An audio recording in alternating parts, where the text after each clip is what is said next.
Chapter 37. Si Jose at ang kanyang mga kapatid. Si Jacob ay nanatili sa Kanaan sa lupaing tinirahan ng kanyang ama. Ito ang kasaysayan ng sambahayan ni Jacob. Nang si Jose ay 17 taon na, nag-aalaga siya ng kawan kasama ng kanyang mga kapatid sa ama. Ang mga anak ni Bilha at Silpa na mga asawang lingkod ng kanyang ama. Alam niya ang masasamang gawain ng kanyang mga kapatid, kaya't ang mga ito ay sinumbong niya sa kanilang ama. Mas mahal ni Israel si Jose kaysa ibang mga anak, sapagkat matanda na siya nang ito'y isinilang.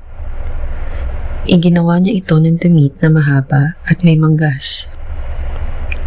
Nang mahalata ng mga kapatid ni Jose na mas mahal siya ng kanilang ama, kinamuhian siya ng mga ito at ayaw siyang pakisamahang mabuti. Minsan, nanaginip si Jose at lalong namuhi ang mga kapatid niya nang ito ikwento niya sa kanila. Sabi ni Jose, "Napanaginipan ko na tayo ay nasa bukid at nagbibigkis ng trigo. Tumayo ang aking binikis at yumukod sa paligid nito ang inyong mga binikis." "Ano? Ang ibig mong bang sabihin ay maghahari ka sa amin?" tanong nila. At lalo silang nagalit kay Jose. Nanaginip muli si Jose at isinalaysay sa kanyang mga kapatid ang ganito. "Nakita ko sa aking panaginip na ang araw, ang buwan, at 11 bituin ay yumuko sa aking harapan." Sinabi rin niya ito sa kanyang ama at ito'y nagalit din sa kanya. "Anong ibig mo sabihin?" tanong ng ama. "Kami ng iyong ina't mga kapatid ay yuyuko sa harapan mo?" Inggit na inggit kay Jose ang kanyang mga kapatid. Inisip-isip namang mabuti ng kanyang ama ang mga bagay na ito. Ipinagbili si Jose at dinala sa Egipto. Isang araw, nasa Shechem ang mga kapatid ni Jose at pinapastol doon ang kawan ng kanilang ama. Sinabi ni Israel kay Jose, "Gumayak ka at sumunod sa iyong mga kapatid."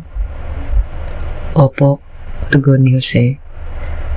Sinabi pa ng kanyang ama, "Tingnan mo kung sila'y nasa mabuting kalagayan. Pagkatapos, bumalik ka agad at nang malaman ko." Lumakad nga si Jose mula sa libis ng Hebron at nakarating sa Shechem. Sa kanyang paglalakad, nakita siya ng isang lalaki at tinanong kung anong hinahanap niya. "Hinahanap ko po ang aking mga kapatid na nagpapastol ng aming kawan," sagot niya. "Saan ko po kaya sila makikita?" sinabi ng lalaki. "Umalis na sila at ang dinig ko'y sa Dotan pupunta." Sumunod si Jose at natagpuan nga roon ang mga kapatid. Malayo pa'y natanaw na siya ng mga ito. Nagkaisa silang patayin siya. Sinabi nila, "Ayan na ang mahilig managinip. Patayin natin siya at ihulog sa balon. At sabihin, siya'y sinila."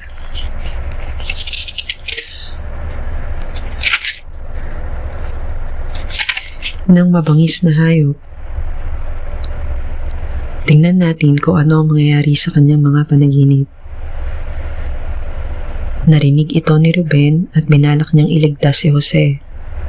Sabi niya, Huwag nating patayin. Huwag natin siyang pagbuhatan ng kamay. Ihulog na lamang natin sa balon." Sinabi niya ito sapagkat ang balak niya ay iligtas ang kapatid at dalhin ito sa kanyang ama. Paglapit ni Jose, hinabad nila ang mahabang damit nito na may manggas at inihulog sa isang tuyong balon. Habang sila'y kumakain, may natanaw silang pangkat ng mga Ismailitang mula sa Gilead. Ang kanilang mga kamelyo ay may kargang mga gagawing pabango na dadalhin sa Egipto. Sinabi ni Judah sa kanyang mga kapatid, "Wala tayong mapapala kung papatayin natin ang ating kapatid. Mabuti pa ipagbili na lamang natin siya sa mga Ismailita kaysa ating saktan. Siya'y kapatid din natin, laman ng ating laman at dugo ng ating dugo. At sila'y nagkasundo.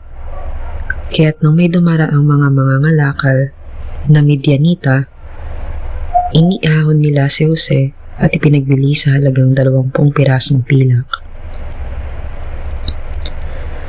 At si Jose dinala ng mga Ismailita sa Egipto. Pagbalik ni Ruben sa balon, nakita niyang wala na roon si Jose. Sa laki ng kanyang pagdaramdam, pinunit niya ang kanyang damit. Lumapit siya sa kanyang mga kapatid at ang sabi, "Wala na sa balon si Jose. Anong gagawin ko ngayon?" Nagpatay sila ng kambing at itinubog sa dugo nito ang hinubad na damit ni Jose. Pagkatapos, dinala nila ito sa kanilang ama at sinabi, "Nakita po namin ang damit na ito. Tingnan nga ninyo kung ito nga ang sa mahal ninyong anak." Nakilala niya agad ang damit. Kanya nga ito. Pinatay na mabangis na hayop ang anak ko. Pihong nagkaloray-loray ang kanyang katawan. Sinira ni Jacob ang suot niyang damit at nagsuot ng damit panluksa. Ipinagluksa niya ng mahabang panahon na nangyari sa kanyang anak. Inaliw siya ng lahat niyang mga anak, ngunit patuloy ang kanyang pamimighati.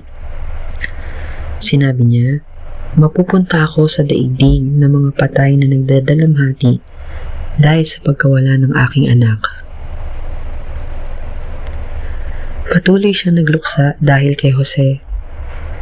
Samantala, pagdating sa Egipto, ipinagbili si Jose ng mga Midianita kay Potiphar, isang punong kawal ng Faraon at kapitan ng mga tanod sa palasyo.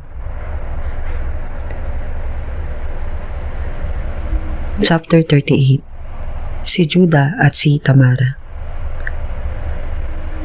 Nang panahong iyon, humiwalay si Judah sa kanyang mga kapatid at nakipanirahan kay Hira na isang Adulamita.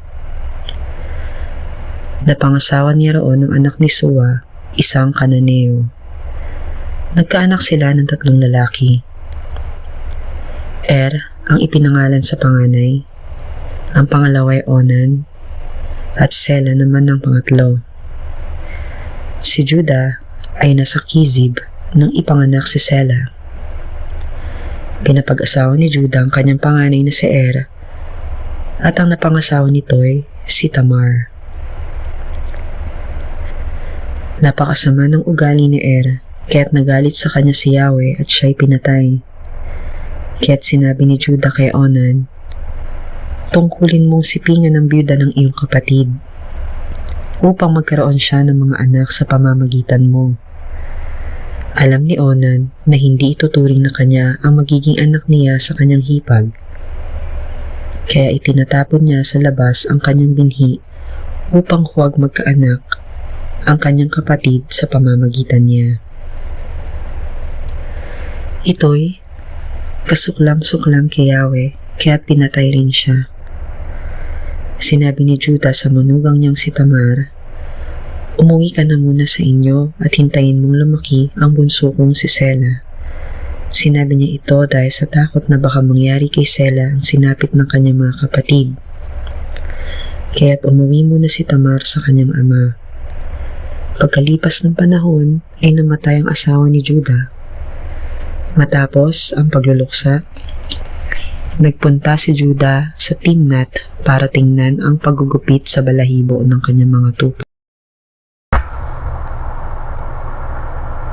Kasama niya ang kaibigan niyang si Hira na taga-Adulam. Samantala, may nagsabi kay Tamar na pupunta sa Timnat ng kanyang binan upang gupitan ng balahibo ang mga tupa nito. Pagkarinig nito, hinubad niya ang kanyang damit panluksa. Nagtalukbong siya at naupo sa pagpasok ng Enaim, bayang nadadaanan patungo sa Timnat. Ginawa niya ito sapagkat alam niyang binata na si Sela. Ngunit hindi pa sila ipinakakasal ng kanyang binan. Nakita ni Judah si Tamar. Inakala niyang ito isang babaeng nagbebenta ng aliw sapagkat may takip ang mukha. Lumapit siya at inalok ang babae na makipagtalik sa kanya. Hindi niya alam na ito ang kanyang manugang. "Anong ibabayad mo sa akin?" tanong ng babae. Sumagot si Judah, "Padadalan kita ng isang batang kambing." "Payag ako," sabi ng babae. "Kung bibigyan mo ako ng isang sangla hanggat hindi ko tinatanggap ang ipadadala mo." "Anong sangla ang gusto mo?" tanong ni Judah. Sumagot siya, "Ang iyong singsing na pantatak, kasama ang kadena at ang tungkod mo." Ibinigay niya ang hiningi ng babae at sila'y nagsiping. Nagdalang tao si Tamar. Pagkatapos, umuwi siya at inalis ang kanyang talukbong at isinuot muli ang kanyang damit panluksa. Pag-uwi ni Judah, isinubo niya ang kaibigan niyang taga-Adulam upang dalhin sa babae ang ipinangako niyang kambing at bawiin naman ang iniwang sangla. Nagtanong-tanong siya sa mga lalaking taga roon at ang sagot ng mga ito'y walang gayong babae roon. Nagbalik kay Judah ang kanyang kaibigan at sinabi ang nangyari sa kanyang lakad. Kaya't sinabi ni Judah, "Hayaan mo na sa kanyang iniwan kong sangla.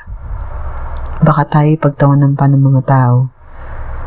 Dinala mo na sa kanyang kambing, ngunit wala siya roon." Makaraan ng 3 buwan, may nagsabi kay Judah, "Ang manugang mong si Tamar ay naglaro ng apoy at ngayon nagdadalang tao. Ilabas ninyo siya at sunugin," ang utos ni Judah. Habang siya'y kinakaladkad na palabas, ipinasabi niya sa kanyang binan, "Ang may-ari ng mga ito ang ama ng aking dinadala. Tingnan mo kung kanino ang singsing, kadena at tungkod na ito." Nakilala ni Judah ang iniwan niyang sangla kaya't sinabi niya, "Wala siyang kasalanan, ako ang nagkulang. Dapat sana ipinakasal ko siya kay Sela at hindi na niya ito muling sinipingan." Dumating ang panahon ng panganganak ni Tamar at natuklas ang kambal ng kanyang isisilang. Sa oras ng kanyang panganganak, lumabas ang kamay ng isa at ito'y tinalian ng hilot ng pulang sinulid upang makilala ang unang inianak. Ngunit, iniurong ng sanggol ang kanyang kamay at naunang lumabas ang kanyang kakambal. Sinabi ng hilot, "Ano't nakipagsiksikan kang palabas?" Dahil dito, Fares ang ipinangalan sa bata. Ang sanggol na may taling pulang sinulid ang huling iniluwal. At ito'y pinangalan ng Zara.